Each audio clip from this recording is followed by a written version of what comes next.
to Off Limits. Liberal, irreverent, and really, really gay.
Hello, everybody. Welcome to Gay Mass. It's Sunday, so here we are. Thanks for joining me tonight on the show. There's a lot to talk about on tonight's episode of Gay Mass. There's been so much going on this last week in the gay arena, and certainly a lot to discuss about our community. So if you want to call in during the show, you can call in by calling 214-377-0481, or you can call in using Skype for free by using the name Offlimits Show when you dial in. So I'm happy to talk to you if you have any comments about what we're discussing tonight. So there's a lot happening, like I said, going on. And I guess the most recent thing that's gone on or been happening is The Bachelor. The Bachelor. Now, I don't watch The Bachelor. I've never watched The Bachelor. I find The Bachelor to be one of the most vapid, ridiculous shows ever made. About some supposed wonderful douchebag who actually is attractive, but physically attractive generally, but is not that bright, wooing a gaggle of women to give them a rose, hopefully, and to find his or her match and getting married at the end. Now, how often has someone actually gotten married on The Bachelor? I think very few, and very few have actually lasted. I think I remember The Bachelorette found one guy. I think they're still together, the fireman dude. I watched that particular season, but that was it. That was like the second season. But other than that, I've never watched it. I've never watched the actual show, The Bachelor. Anyway, so the guy on that show, his name is what is his name? Juan Pablo Galavis or something like that. He had something to say about about the gays, and he says that the producers or someone had actually considered making a gay version of The Bachelor. And he commented on this and stated that he said that it wasn't a good idea. He said, "No, I respect gay people, but honestly, I don't think it's a good example for kids, and that it would be a terrible idea because gay people are, quote, perverted." He says it would be too hard to watch. He says, quote, "Obviously people have their husband and wife and kids, and that this is how we are brought up. Now there is fathers having kids and all that. And it is hard for me to understand that too, in the sense of a household having peoples, two parents sleeping in the same bed and the kid going into bed. It is confusing in a sense. Plus, if he's not mistaken, gay people are kind of perverted and stuff." He says, "There's this thing about gay people, it seems to me, and I don't know if I'm mistaken or not, but they're more pervert in a sense. And to me, the show would be too strong, too hard to watch." So this man, who is obviously completely without any brain cells and, has no real sense of intelligence, apparently, which is evident from the fact that he's actually on The Bachelor in the first place, is saying that we gay people are perverted and disgusting and wrong and whatever. And so that having a show called, The Gay Bachelor or whatever is just a horrible, terrible idea. Now, first of all, I don't think anybody like him should be commenting on gay people actually being having a gay show or whatever, because he himself has been he's got some kind of arrest warrants out for something like that, or he's some sort of he didn't pay his child support. He was taken to court to pay his child support, and so on and so forth. And so this man who is saying, what's right for the family, he himself should look in his own backyard before he starts throwing stones. And today his apology was issued, or yesterday, and it said, "I have heard from many gay Latinos today who were hurt because of what I said, and I apologize. I know gay parents, and I support them and their families.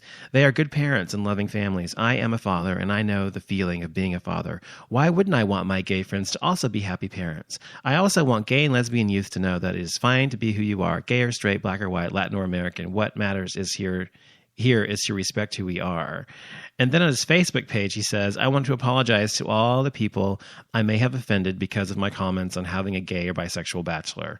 The comment was taken out of context. If you listen to the entire interview, there's nothing but respect for gay people and their families.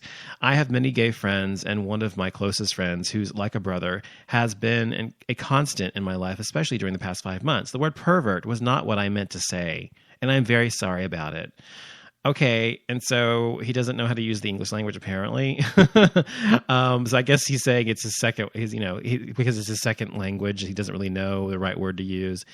Anyway, so I just think he's, blah, blah, blah. Exactly. I think he's just basically an idiot, and who really should not even be considered a role model for people, or people shouldn't be listening to this idiot in the first place, is my point. So the guy's talking about stuff he's talking out of his ass, essentially.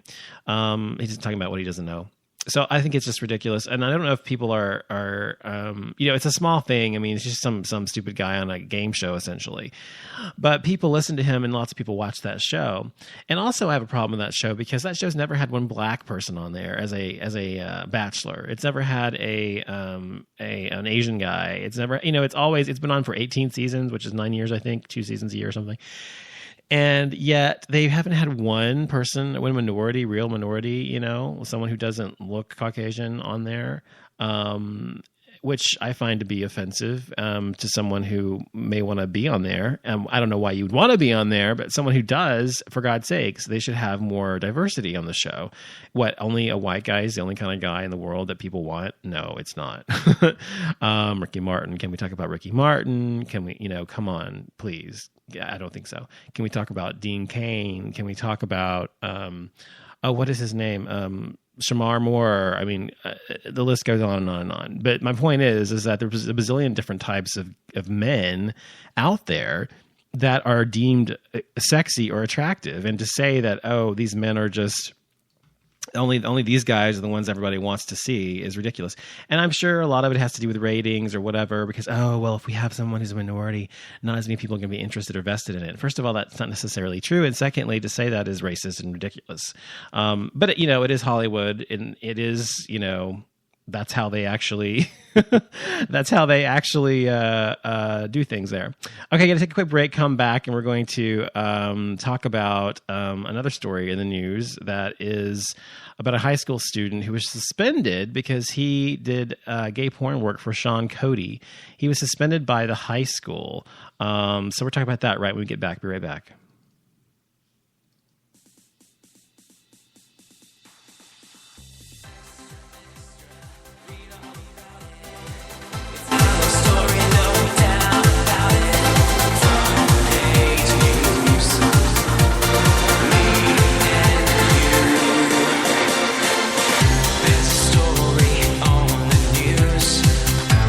Something about me and you.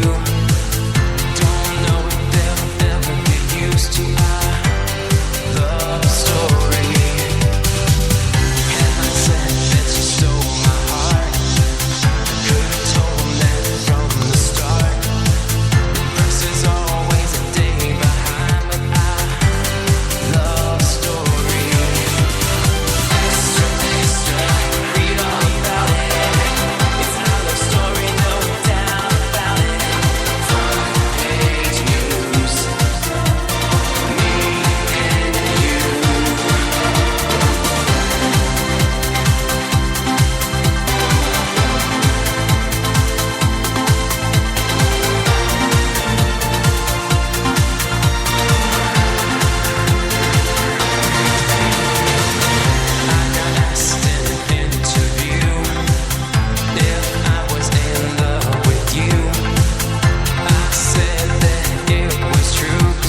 right, so that's Jason Dotling's new song, Love Story. Good song. Be sure to pick it up on iTunes if you are interested in it. It's a good song, so it's a fun dance song.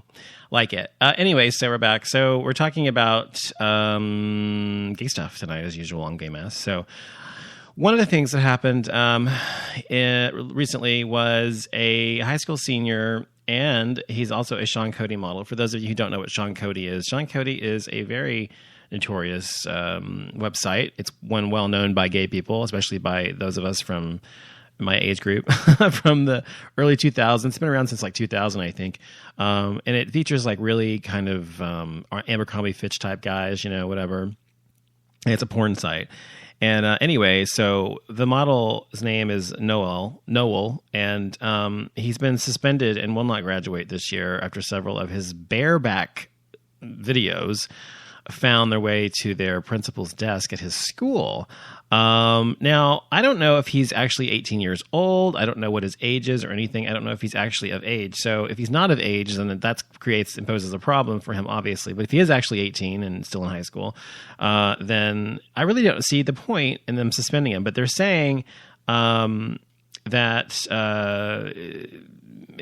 he's been suspended, and it's going to lead to an automatic failure from absences, and he will not be able to graduate come June.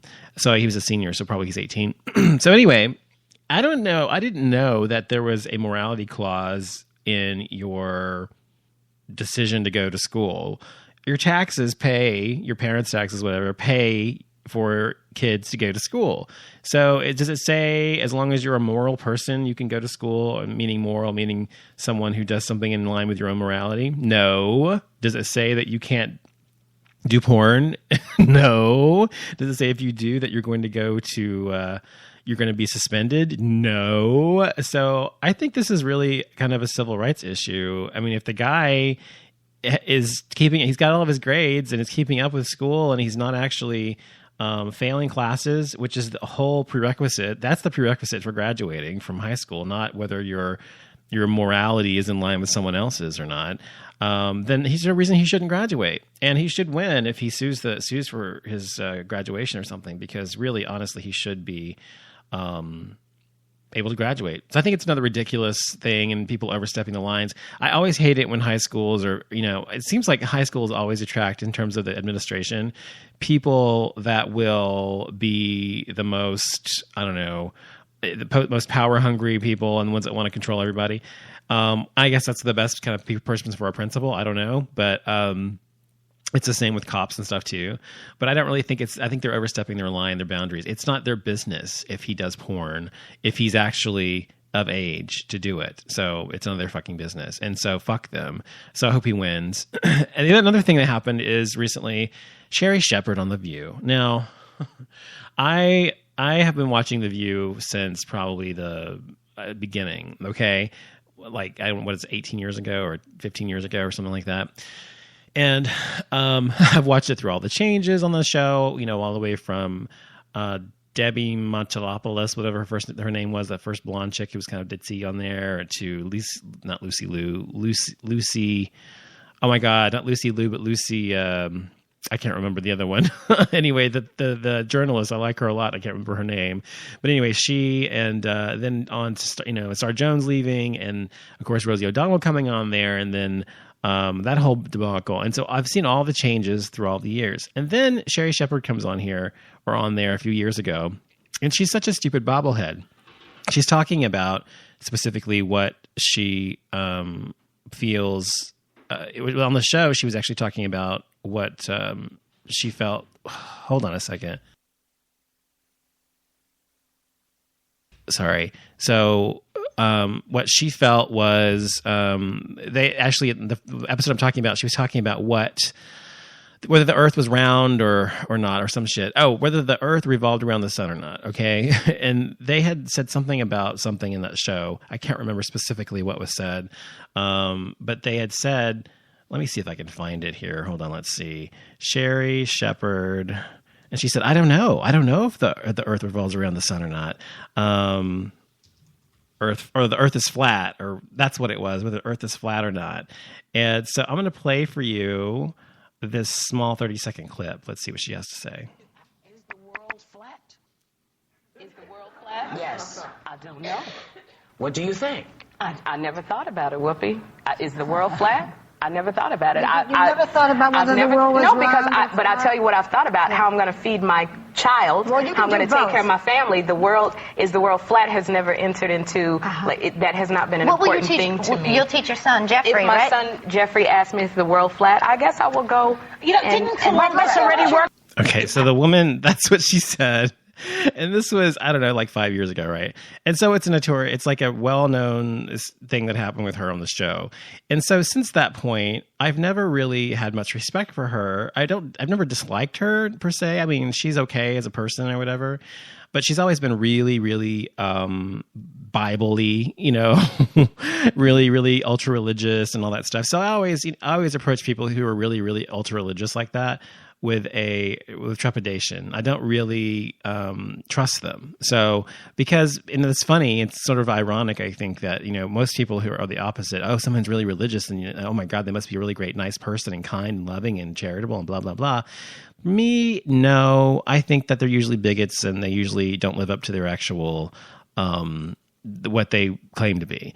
So with Sherry Shepherd, I always felt like, wow, she's probably a stupid bobblehead. And the fact she even said that is ridiculous. So now she's saying what? She's saying that that she feels, where is it? Blah blah blah. She said that something about she previously had blamed gay men for spreading HIV to women, and she lobbied for straight soldiers to have access to counseling after showering with gay soldiers. She told viewers of The View that gay relationships are all about the sex. And she said she is appalled by boys in dresses and told America that nothing predates Christianity, and made a case for heterosexuality by claiming lesbian women cannot defend themselves without men. So she said all of these things this time she's been on there, plus a lot more, trust me. And so now she says, she was in an interview recently and she'd said that she doesn't agree with the gay lifestyle, quote unquote lifestyle, and that gays are still going to hell regardless of how nice and wonderful the people we are. We're still going to hell. And she said this, she said, I think people feel I'm very judgmental. I think people feel I'm very homophobic. If they knew me and knew my heart, you grow up being a Christian and you grow up believing homosexuality is a sin. You're going to hell if you're homosexual. This is something that they teach in churches. So it's something that I grew up believing. And then by the same moronic logic, we guess she could also justify racism. That's what the article says. She'd be okay with racist people so long as they grew up believing racism was acceptable, right? And she says, I might not agree with your lifestyle, but I love you. You may not agree with my lifestyle, but you love me. I don't say it's a choice. If you tell me, Sherry, I was born gay, okay, I'm not going to argue with you because I can't tell you how you feel and what's going on inside. I'm trying to make it into heaven by the skin of my teeth. I don't know who I'm going to see. So if you tell me you're born gay, I'm not going to argue with you. And I absolutely respect you for that. I just ask that people respect how I feel. I respect how you feel. And we can have a great dialogue. So someone had posted on Facebook, I think it was my friend Caleb, had posted this article or this internet thing mentioning her having said all this about how she wants people to respect her beliefs even if they don't agree with them about homosexuality. And I responded, and somebody had said on there, responded to the article saying, oh my God, just let it all go. It doesn't matter, blah, blah, blah. And I said, well, it's easy to say it doesn't matter when it doesn't affect you personally. When you're not a homosexual person, you're not gay or lesbian, transgender, bi, questioning, whatever, you're not any of these things and you're a heterosexual person and it doesn't affect you.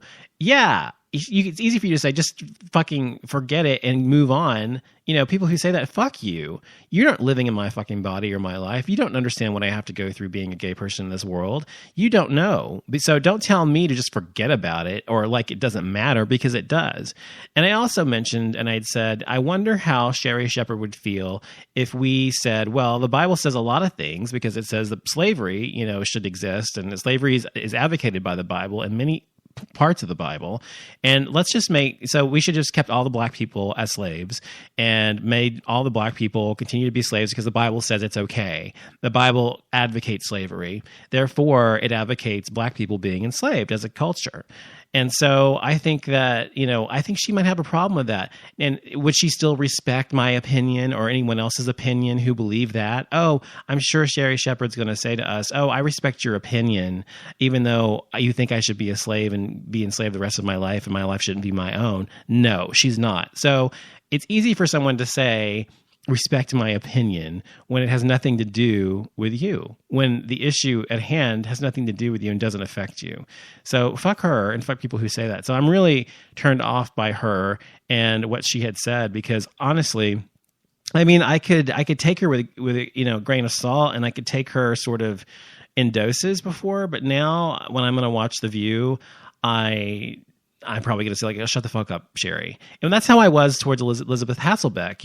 Elizabeth Hasselbeck, I didn't really have a thing against her as a person, but her beliefs, her Republican, right-wing, almost Tea Party-ish, in some instances, beliefs were abhorrent to me and offensive. And so for someone to continue to say the things she said, I was like, oh, shut the fuck up, Elizabeth. So I was so happy when she left, because I was like, she's an idiot. And so is Sherri Shepherd. So that's what I had to say about that. And then there's an Oklahoma representative. Her name is Sally Kern. We've heard about her several times before in the past. And she says, homosexuality is not a civil right. It's a human wrong. She's from Tulsa, Oklahoma. And she once called homosexuality the biggest threat to our nation, and even more so than terrorism or Islam. You probably heard about her before if you're gay and you follow politics. And a federal judge's ruling, she says, striking down the state's ban on same-sex marriage is a horrible thing. She says homosexuality is not a civil right. It's a human wrong. She says homosexuals are saying, this is who we are. This is how we were born. You tell a lie long enough, people start to believe it. In the judge's ruling on Tuesday, the judge actually described Oklahoma's ban on same-sex marriage as an arbitrary, irrational exclusion of just one class of Oklahoma citizens from a governmental benefit.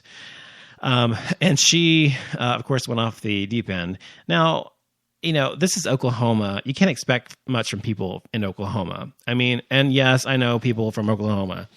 And I know a lot of gay guys that live in Oklahoma. I know people who have families that live in Oklahoma. But Oklahoma is almost worse than Texas. It is worse than Texas, I think, and honestly, it is in terms of its bigotry, not just against homosexuals, but also against just racism and other types of bigotry, and also its conservatism. It's an incredibly conservative state. It's a small state, and so it's easy to keep your relatives in your family, if you know what I mean.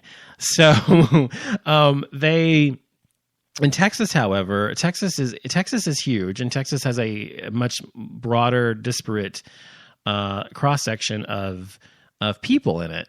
And so, because of that, even though it is definitely a conservative state, we're definitely a red state here. Because of its being such a huge state and having such a huge influx of people, it's far more liberal in a lot of ways than Oklahoma ever has been. Oklahoma would be happy if we still lived in the 1800s and people still rode in buggies pretty much. I mean, people were just so backwards there. So anyway, I wasn't surprised by this. But I mean, if you live in Oklahoma, and I've seen people on Facebook posting on my Facebook, on the Offlimits Show Facebook or whatever, talking about it and saying how horrible, oh my God, these people are in Oklahoma, people who live there. I'm like, well, what do you expect when you live in Oklahoma? Now, I live in Texas. Am I surprised ever when people are trying to curtail the rights of anybody, whether it's abortion rights, women's rights, whether it's gay rights or immigrant rights or racial rights or whatever the case may be? Civil rights, I mean. So whatever the case is, I'm never shocked or surprised when some stupid hick with a fucking cowboy hat here in Texas passes some stupid law banning something else they're against, because they're so fucking afraid of all of us. I mean, the truth is that these people are terrified of us. When I say us, I mean liberals. I mean gays. I mean people who believe in women's rights, people who believe in civil liberties and rights, human rights, people who believe in rights, and people who want things to change so that things are better and not worse. Well, it creates such a frenzy for these people who run these governments in Texas and other states like it. And they just don't know what the fuck to do. So what do? Oh my God, we got to pass a law to ban this. We got to pass a law to ban that or whatever. So, I mean, it's really just a bunch of, I don't know, what's the word? Just a bunch of a bunch of scared little idiots who don't know what the fuck to do or say, you know? Hold on. So, I mean, honestly, most people are completely and utterly afraid of gay people. And that's why they call it homophobia, because it's a fear of gay people. It's not a fear like we're going to come and like glitter bomb you. It's not a fear of like we're going to come and kiss you, although I think that's part of it too, actually.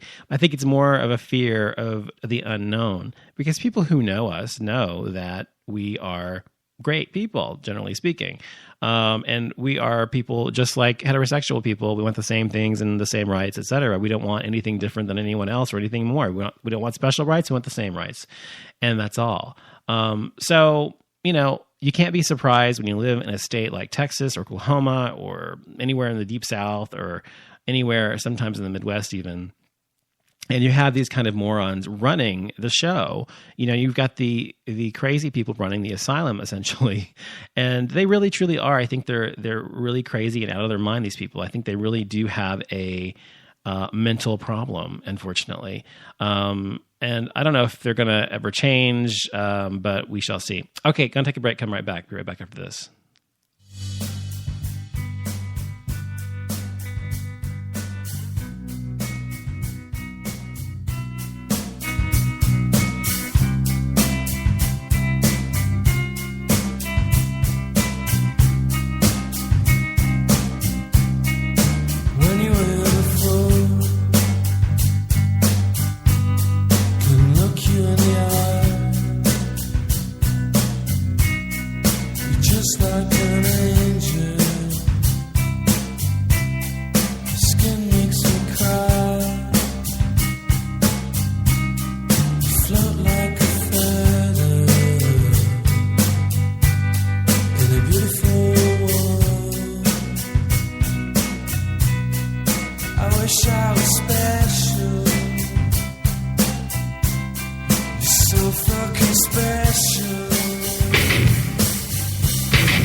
so fucking special. I wish I was special, but I'm a creep. I'm a widow. What the hell am I doing here?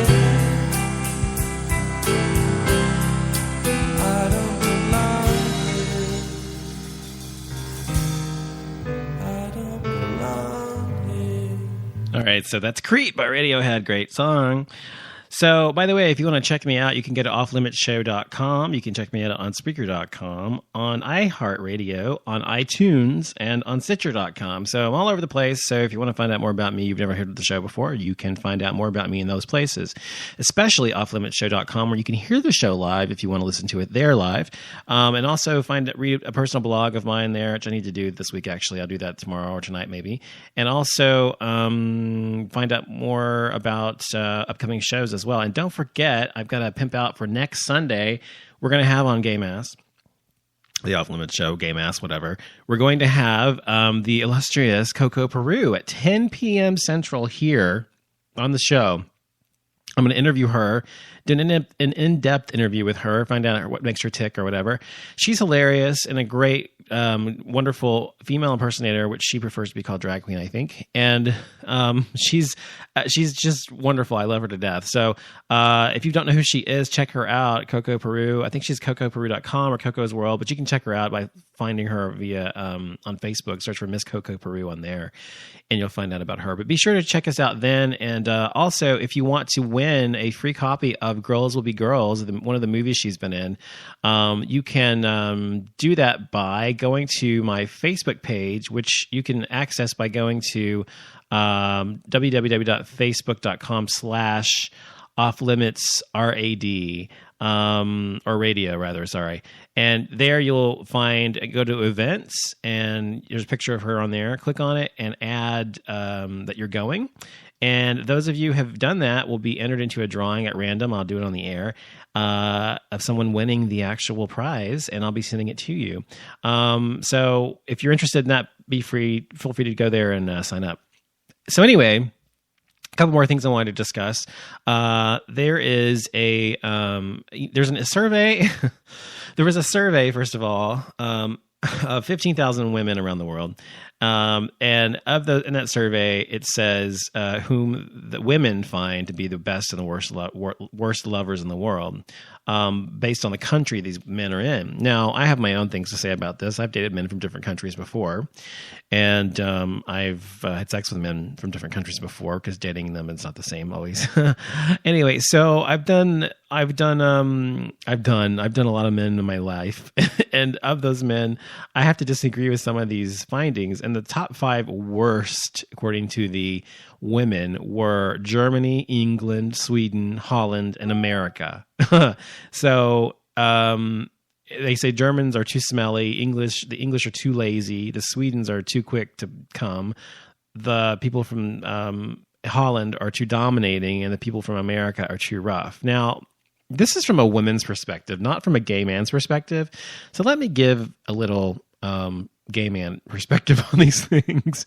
First of all, the way a woman wants a man to have sex with her is generally not the way a man wants a man to have sex with him. So, gay men and women want sex in different ways because they're different species, just essentially. So, wherein, in my opinion, German men are incredibly hot, because they are very, in my experience, the ones I've been with in the past have been very dominant and very just into anything, and very, what's the word? Uninhibited. Yeah, I guess is the word I'm looking for. And I love that. And they were very uninhibited.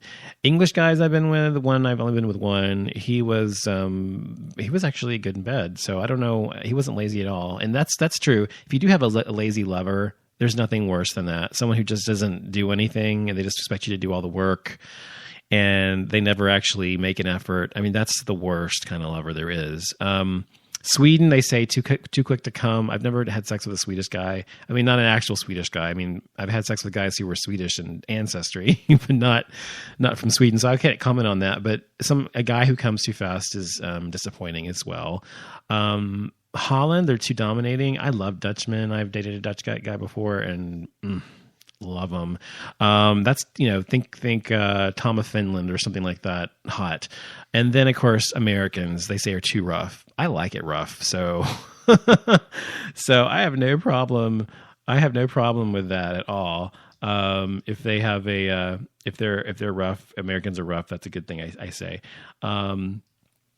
So anyway, they say the best lovers are the Spanish, the Brazilians, the Italians, the French, and the Irish. And the Spanish, I could definitely see being really amazing lovers, taking their time, being sensual. I think sensuality is very important. Taking your time and taking, stock of what the other person is into, what turns them on, and exploiting that and making them have a good time, and making sure the other person has a good time. If both people are doing that, then it's always going to be hot sex. The Brazilian guys, look at the Brazilian guys, they're fucking gorgeous. Italian guys, the same thing. I mean, these guys are all the kind of romantic Latin lover dudes, right? Did you notice that in the worst lovers, not one of them was a Latin country? They were all like the white bread countries mostly. So when it comes to the best lovers, apparently it's the Latin countries and the French and the Irish. So interesting. And I believe that because the Latin lovers have been pretty hot, as my experience as well. I've never had sex with a French guy that I can recall. Oh, no, that's not true. Yes, I have. Yes, I have. And it was hot. Oh, that's true. It was very hot. So that's true. And, and I think the French just sort of have a kind of sensuality to them that is kind of inbred into their culture. To me, French people really, and I know French. I took 4 years of French in high school, and I took it in college. And I speak it very well, and I know the French culture very well, and all that. So I understand it, who these people are, and they are incredibly sensual people. And so I think not just, about food, about wine, about a zest for life, the joie de vivre. And so these people who really do have a zest for life. And so I certainly think that probably would translate, generally to most of them in the sack. It did in my case anyway. And the same goes for Italians. They're the same way. They have very much of a zest for life as well. So I think that's probably very true. Excuse me.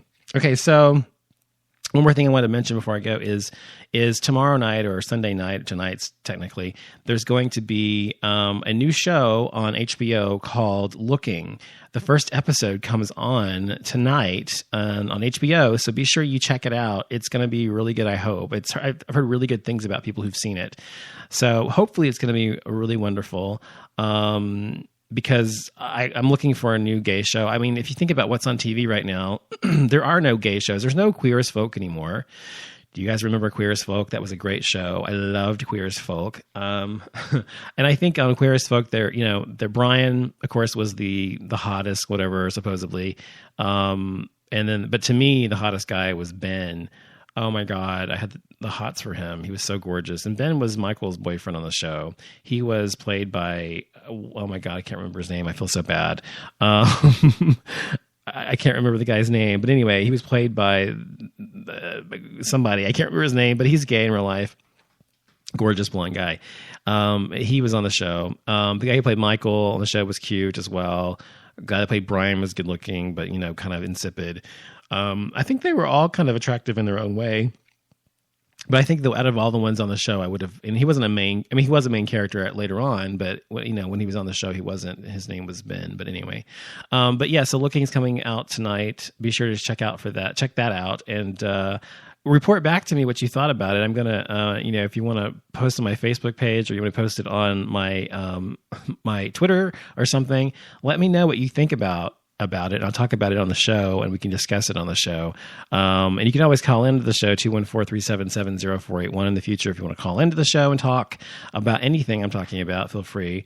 And also tonight, actually, just got back at 12:30, actually. I got back from seeing 5 Years a Slave. I'll talk about that real quick before I go. 5 Years a Slave, came out like last November, whatever, and it's got all these Oscar nominations. It's won these Gold Globes, everything else, and they're saying it's between that and that Hustler movie. One, it's going to go for Best Picture, and I think it's an amazing. I think it was an amazing movie. I was truly moved by it, and it's really, truly a journey. I mean, it takes you on a real, raw journey of what this guy went through. It's a true story, by the way. It's based on a true story that was a book written by the guy who was a slave for 12 years, who actually initially was a free man and was sold into slavery. He was tricked into something, and he was sold into. You have to see the movie to see what happened. And he ended up being in the South and being sold in slavery. Anyway, as a result of this, he goes through all this horrible, horrible stuff for 12 years as a slave. And eventually, he comes out of it and is freed by no small miracle. Thanks to Brad Pitt's character, by the way. And he is, and so I was left breathless at the end of the movie, and my heart was heavy. And it tells you what happened to him in the end, and in the text portion of it after everything. And it's just a sad show, and it shows that bigotry. To me, I think of slavery as bigotry animated, meaning it's like the physical expression of bigotry or hatred, because to take, bigotry essentially means, or having a sense of superiority over someone else because of their race or religion or sexual orientation or whatever the case may be. And that it's such an ugly thing. Ugly is not the word. It's horrid. It's despicable. It's disgusting. Slavery, I mean. And if slavery was the embodiment of bigotry, then you can now see how horrible and ugly bigotry really is. And it doesn't matter if it's towards black people or towards gay people or towards white people or towards whomever it is against. It's always ugly. It's always hideous, and it's always unnecessary. So if you have not seen the movie, definitely check it out. We caught it at the tail end. It's like at this last week at this theater we went to. It was like one showing a day or something, because it's been out for so long.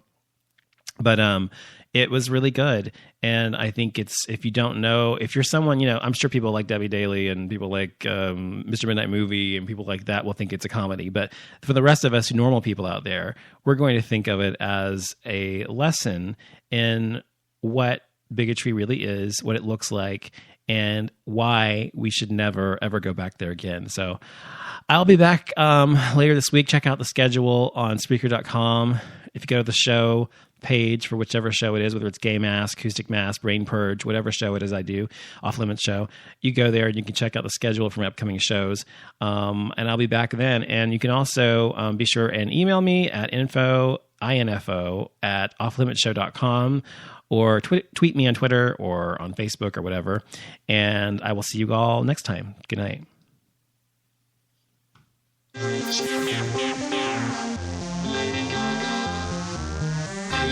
Thank you.